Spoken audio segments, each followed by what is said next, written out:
Hello, I'm Dr. Gloria Horsley. And I'm her daughter, Dr. Heidi Horsley. Heidi and I want to welcome you to Open to Hope Conversations, the podcast. We believe that the greatest gift you can give yourself after a loss is hope, using this moment to connect with others who have not only survived but thrived. So let's get started.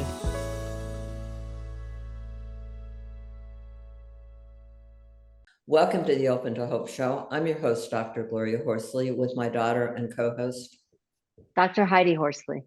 Well, Heidi, we've got a very interesting guest today and a compelling story. Before we get started, I wanted to mention that my book, Open to Love, The Secrets of Senior Dating, which was written with my fiance, Dr. Frank Powers.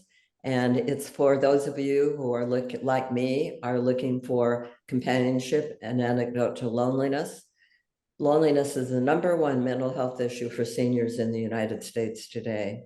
And I want to remind you that all proceeds for our book go to the Open to Hope Foundation with the mission of helping people find hope after loss. So get it on Amazon today. All right, Heidi, so let's get started with the show. We're going to be talking about a very compelling subject, which is coping with the loss of a spouse to suicide. And Heidi, would you like to introduce our guest? Sure, I'd love to, Mom. Our guest today is Abby Dart. Abby lost her husband to suicide in 2004. Since that time, she's been speaking and writing on the issue of mental health and removing the stigma related to treatment. At the time of her husband's death, she had 5 children, and they were 17, 13, 12, 10, and 8.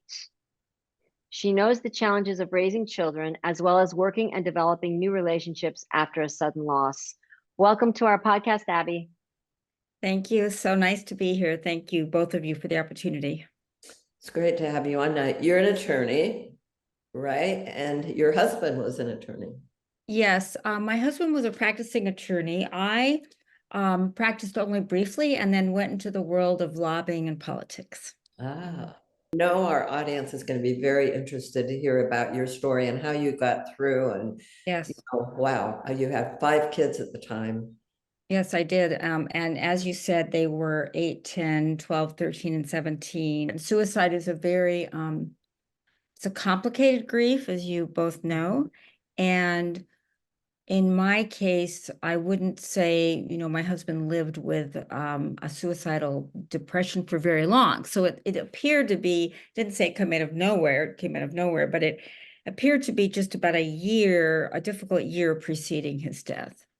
How did you cope at the beginning? It's incredible. I mean, when he first died, we lived in a very small community, Harbor Springs, Michigan, with a population of about 1,000 year-round residents. And I will say, when they say it takes a village, if you lose anyone and you're in a small community, I mean, it can work 2 ways. A, they can all come together and it's great.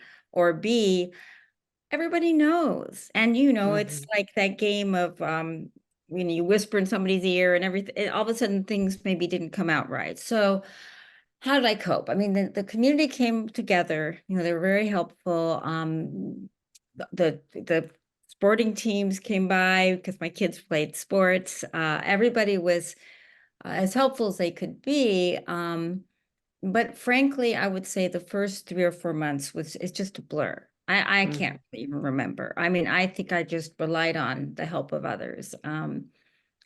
It does get easier. When I say that, I just mean that you fall into a pattern. The loss is profound, but for me, you have no choice but to go on. I mean, not that, I might have wanted to curl up in a ball and go under the covers, but somebody had a lesson, parent-teacher conference, life goes on. So that's from my end.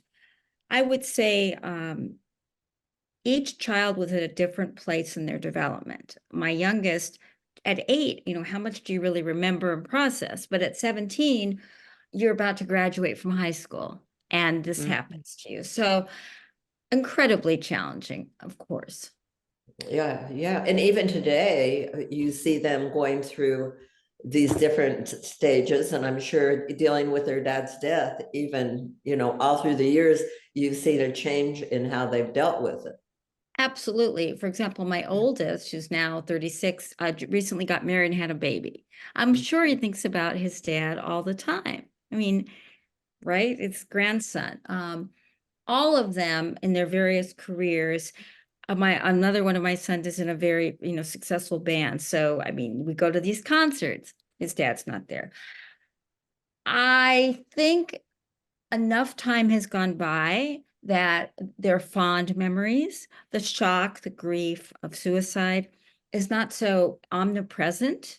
It's maybe positive thoughts of remembering, dad did this or dad did that. But at the first, I would say maybe 5 or 6 years, no, it was kind of negative.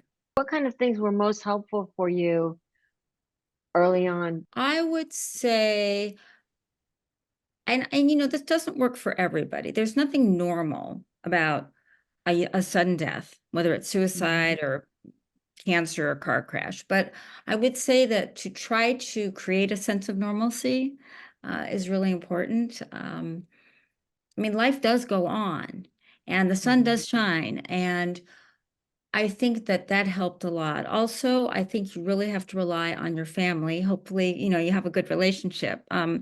Some families break apart. My family, I think that my father was confused, didn't understand suicide. Well, how could he do that to you? One of those responses. It can be the foreseeable result of un or undertreated depression, but my father was kind of old school. To him, it was like I was abandoned.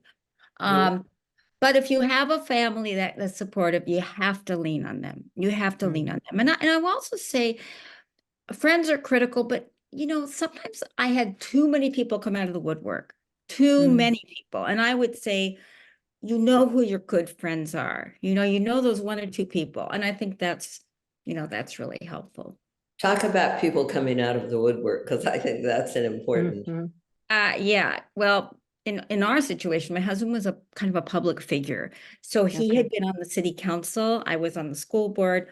We were both in politics. He had run for political office. So, you're going to hear from people that you don't even know who they are. In our state, he was well known. In fact, I had to have 2 funerals, not 1, 2. Wow. One in our community and one at the Capitol. He was that well known. So yeah, that's kind of weird. When my son was killed years ago, we had 2 funerals also. It's very odd. We had one in our hometown, and then we went to the place where I grew up, 1,000 miles away, and had another one because my husband and I both grew up in that community. So it is weird having 2 funerals, isn't it? It was really weird. And the other thing that was unusual was that our local paper, I think this because small town America, they kind of made a big deal out of it, right? As opposed to just putting it in maybe, the obituary column, they had to just go in detail. And it's hard to have some privacy. I mean, that's my other suggestion. I mean, in addition to taking the time to grieve, I mean, get some private time. I mean, look, a lot of people just want to be helpful. When I say they come out of the woodwork, they want to be helpful, but they sometimes don't know what to say, but they're not your circle. Bring your circle in close. Well, Abby, we've done other shows on suicide loss. And one of the things we're hearing, and I'm wondering if this was your experience, is that because people don't know what to say, because it's a more stigmatized loss, sometimes they don't say anything and people don't get enough support. Was that at all your experience or your kids' experience, or not really?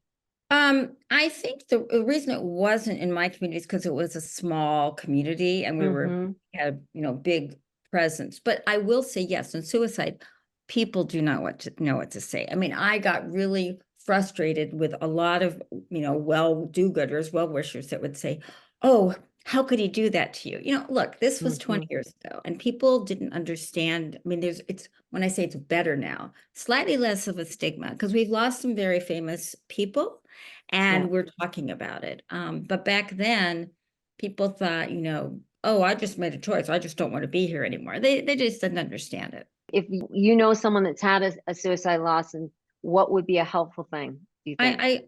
I think that everybody should understand that. I mean, this is my experience, that nobody dies by suicide as a conscious choice. In other words, I really think people have to understand it's usually related to, when I say an illness of the brain, this isn't like some heavy brain tumor. It's just that the brain has things go haywire just like any other part of the body. And it's very treatable, as we know. There's medication, there's therapy, but sometimes in the case of suicide and depression, a lot of people don't seek help until it's too late because the stigma is what prevents them from going to a psychiatrist or a psychologist. In my husband's case, he was very concerned that his work would find out. And I think it's probably still the case. It's not cocktail party talk.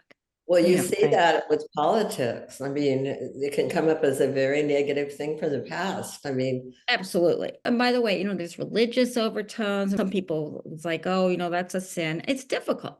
I mean, it's just Right. really, There can be a lot of judgment, it sounds like, yes, depending on yes, people's belief yes, system. yes. People think that people wake up and decide, you know, I'm not happy about this or that, and then they die by suicide. It doesn't work like that. Because we were a small community, my husband was kind of a public figure. They in the paper they wrote way too many specifics. About how he died. I think just highly inappropriate. tell me about the kids. How did you help them? So we lived in an area where I wouldn't say it was very accessible to, you know, groups or much treatment. It's pretty remote, but we did have a couple of friends who were social workers who did talk to the kids. I tried to get my kids to go to therapy. I think they've all done it later in life, but when they were little, here's what helped them the most: the fact that there were 5 of them, and they could commiserate and talk among each other. I know It was that almost like peer support. yeah, it was peer support. So, you know, even if I wasn't talking about it, they had each other. I love that. It was you know, Yeah. really good thing. You know, there's so many things like the Dougie Center and camps now, and there Yes. was nothing, summer camps and Oh, things. we didn't have, yeah, there was nothing like that. And in Yeah. fact, I don't think I knew of anybody within, you know, any cities nearby that had died by suicide. I Right. mean, nobody, like, this is just something that was very unusual. So That must have been very odd for you, or, you know, difficult. It's like, wait a minute. It's like when my brother died, he was 17 and my cousin and brother died together. I was 20. I actually knew nobody that had lost a sibling at my age. And I felt like I was like on an island stranded by myself. It was very strange, but my sisters had been through, you know, the same experience.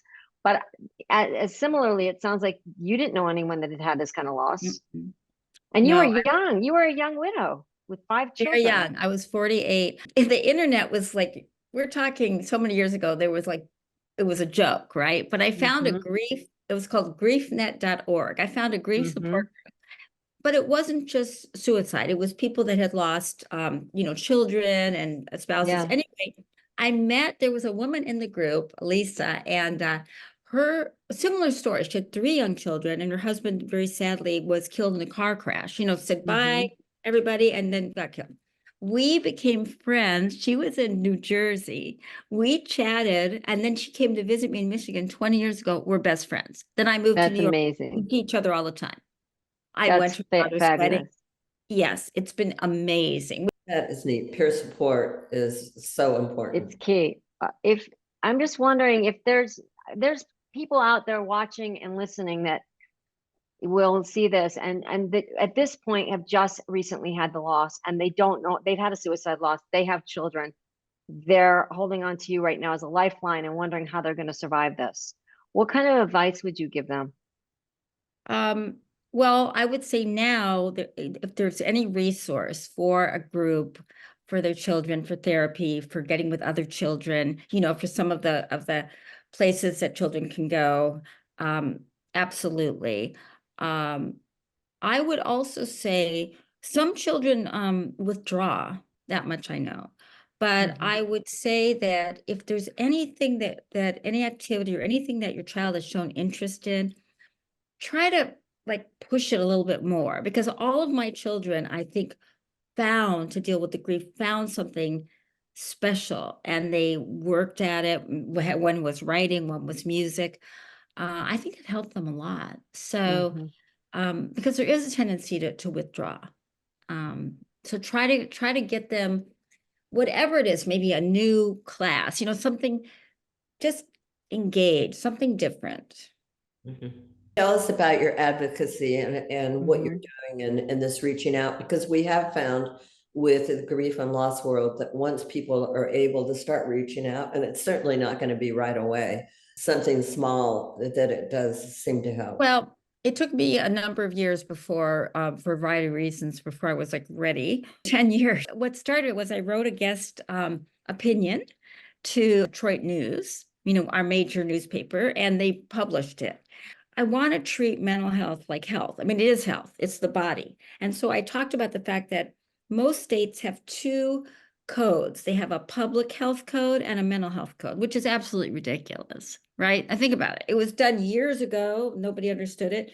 So I wrote about how it's just the body. It's just health. Don't separate them. And anyway, after that, I got asked to be on a radio show and to do more writing. And so I've continued that to the best of my ability. Awesome. That's great. Well, where can people find you, and what do you want people to know before we close the show? I'm on Instagram, Facebook, and Twitter, and people can message me. I will answer. So it's Abby Dart. Please, I welcome that. I get a lot of people reaching out. All right. Wonderful. Well, thank you so much for being on the show today. Thank you. Great opportunity. Thank you, Abby, and thank you for everything that you're doing around mental health and erasing the stigma, because you are saving so many lives out there. So I appreciate the work that you're doing. Thank you. Thank you. And we want to thank everybody for joining us on the show today. And Heidi and I always want to remind you that if you've lost hope, please lean on ours until you find your own. And God bless. I'm Dr. Heidi Horsley. You have been listening to Open to Hope, the podcast. You can follow Open to Hope on Facebook, Instagram, and Twitter. To learn more, visit us at opentohope.com and go to Apple Podcasts to subscribe. I'm Dr. Gloria Horsley.